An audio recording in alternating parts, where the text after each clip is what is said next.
Hi, welcome back to AutoReview and a new episode of Moto-Review. And what do we have here? This is the 2017 KTM 390 Duke or Duke 390. Sorry. Excuse me, it's pretty chilly here up on the Grimsel Pass. Actually, yes, we are on the Grimsel Pass. You have seen the drive up and you'll see the drive down afterwards. And I thought I'm gonna do the review or the presentation of the bike in a nice place, because this is where you want to drive your bike. And there are quite a lot of bikers here as well. Luckily it's not a weekend, but on a weekend if the sun is shining, it's gonna be full. So what do we have here? First of all, thank you very much for Moto-Center Thun, who provided this bike to me so I could test it and show it to you guys. You'll find the description downstairs in the description below. But back to the bike. So we have a 1-cylinder 4-stroke engine producing 32 kilowatts or 43.5 horsepower at 9,000 RPM, maximum torque of 35 Newton meters, top speed 160, 0 to 100. I'll just put it down in the video. And I have tested this bike already, the predecessor of it, the old 390 Duke, or the first 390 Duke. Just check the video here, top right here, if you want to see it. I tested that one in Dubai, so quite interesting to compare it to. And I think the evolution of the bike it made from the first one to the second generation is amazing. So what do we have? We have a super bright and nice LED front light that looks like alien insect attacking. It pretty much looks very similar to the 1290 Super Duke. We have a 43mm upside down fork with 140mm of travel.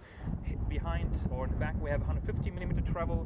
In the front we have a 110/70 R17 tire, and in the back 150/60 R17, both Metzeler. Very good grip for my opinion. What is different as well from the old one to the new one is the frame that you can see, the orange and white one. The rear part is not welded to the front, it's actually screwed on, so in case you have some kind of accident or you do some kind of stunts and you break something, you can actually take it off and put a new one on, which is good. 3 things that I would criticize on this bike is, first, the exhaust. It does sound okay for stock, however it looks very ugly. Then the back, obviously the red tail here, it actually is not too bad because it's kind of slim and you have the LED lights as well, or LED blinkers. However, it's always nicer if you have just a plate number here. And another thing is, and I hope you can hear me now, is the exhaust, or the krümmer, I don't know how you say it in English, coming from the engine going into the exhaust. It's very much on the left side, so right behind the frame. And when you drive the bike in city traffic without stop and go, you hear the engine actually cooling, the fan starting to cool the bike, which is quite loud, and you have quite a lot of heat coming to the left side, so onto your left leg. Once you drive, you don't hear it anymore, so basically it turns off because it's cooling by air, and obviously you don't feel it anymore. But these are the 3 points I would criticize. All the rest is amazing, especially the new TFT screen, which is awesome. It's super great to read in sunlight, in darkness. It has a sensor in it, so when you drive into a tunnel or it's in the evening, it's dark, it turns into night mode, so it switches from white to black, which is amazing. We have a 6-gear transmission, and what I like as well is we have illuminated buttons and background illumination basically, so you can see it in the night, which is super nice. Yeah, the mirrors are really great, they look sleek when you ride. However, I'm a big guy, I'm a wide guy, so I still can see left and right around me, which is great. I don't know what else to say about the bike, honestly. The saddle is super comfortable, 83 centimeters of height, so I'm 184 tall, and I can stand basically, or I can sit on the bike very comfortably. Let me just show you. So when you can see, the position is a little bit down and then back, but it's very comfortable to ride. As well, the arm position, so you're not bent down the whole time. If you have something with the back pain, it's going to be really good to you. The saddle is comfortable as well. It's a little bit on the wider side than the back side. However, for me, it's perfect. I'm actually ideal size for this bike.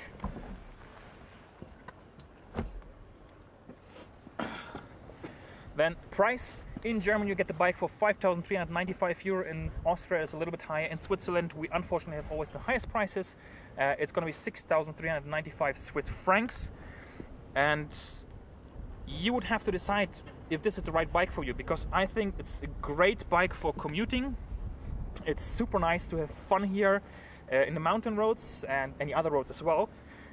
Grip, in my opinion, and I'm kind of a novice, so I'm not someone who rides wheelies and does stoppies and does 45-degree angles or even more in corners. So I'm someone who enjoys riding, but I'm not crazy. So from my point of view, it's a great bike. It's great if you step up from a 125 or 125 if you haven't ridden for a long time and you want to go back to biking, or if, for example, this is your only bike as well. I think it would be great. Yeah, super nice. So that's pretty much it. I hope you enjoyed this little review and the sound as well. I'm gonna write down the other side now and record that as well, and I hope you'll have fun watching it. There will be another video on my other channel where you just can see the ride up and down with only the sound of the bike without me talking. So if you want to check that out, check the video link up in the top right corner. And that's it. Oh, sorry, one thing I forgot. This bike comes with ABS, and the ABS comes from Bosch, and it has 3 settings, which is really cool. So you either have it on, both front and rear. You either have it off, which I do not recommend if you're a novice. If you're an experienced rider, try your luck. Up to you. You can turn it off, or you do a supermoto style. What does supermoto mean? You basically leave the ABS on in the front, however in the back it's turned off, so you can actually block the rear wheel and slide through corners, or basically, yeah, block the wheel and slide a little bit, which is kind of cool. But again, for novice riders, stay away from it or be careful if you try it out. And one more thing is that you have the option to pay a little extra, like 30 euro or 50 francs, 40 francs, whatever, and have basically a Bluetooth connection in this system here, which connects your phone and an audio player as well. So I couldn't try it out, but I saw it online and it's a cool feature as well. I guess the next generation will have actually the option to have Google Play on it, and then you will be able, hopefully, to have GPS maps on it. So KTM, if you see this video, please include that in the next update of this bike. So that's it. Thank you very much. Subscribe, like and share, comment below, and I'll see you next time. Bye.